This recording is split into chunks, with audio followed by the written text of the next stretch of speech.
Hello, boss? Mga bata, ihanda nyo sarili nyo, may pupuntahan tayo. After 1 hour, pumunta na kayo sa bahay ko, sunduin nyo ako. Ah, okay. Sige, sasabihin ko sa mga bata na mag-ready na sila.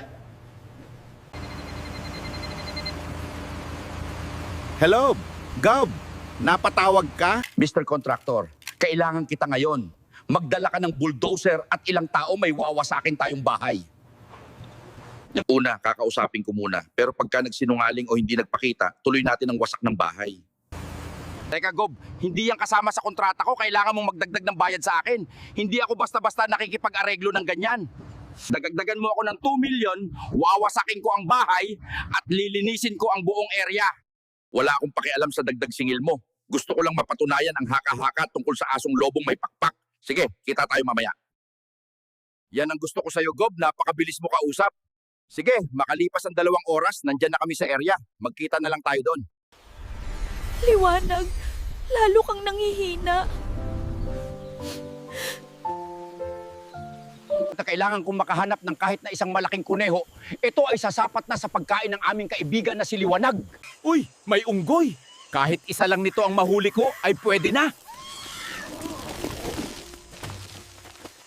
Napakabilis nila. Matanda na ako at hindi na makakatakbo ng mabilis. Nako, May malaking oso na paparating. Diyan ka lang. Ako bahala. Ipaglalaban kita, poprotektahan kita.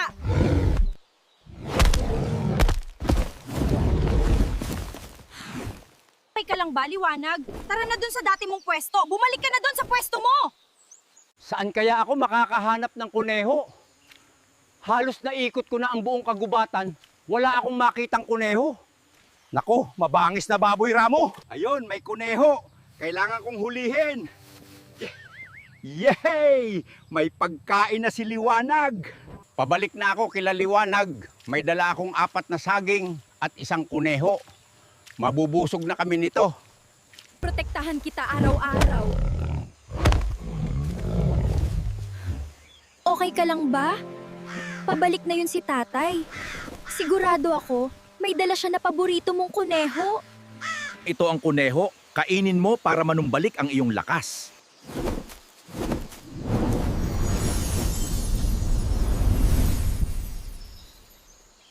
Yehey, Liwanag! Nagbalik na ang tunay mong lakas! Salamat sa inyo, kaibigan kong tao. Pwede na nating ipagpatuloy ang paghahanap ng mga ginto para mabalik sa atin ang lupa nyo. Gob, sinilip ko ang bahay. Walang kaberto at wala yung anak niya. Wala ring asong lobo na may pakpak. Ang ganda ng loob ng bahay. Hihinala na ako Ano pa hinihintay mo? Wasakin nyo na yung bahay. Kasi binili ko na yan, pagmamayari ko yan.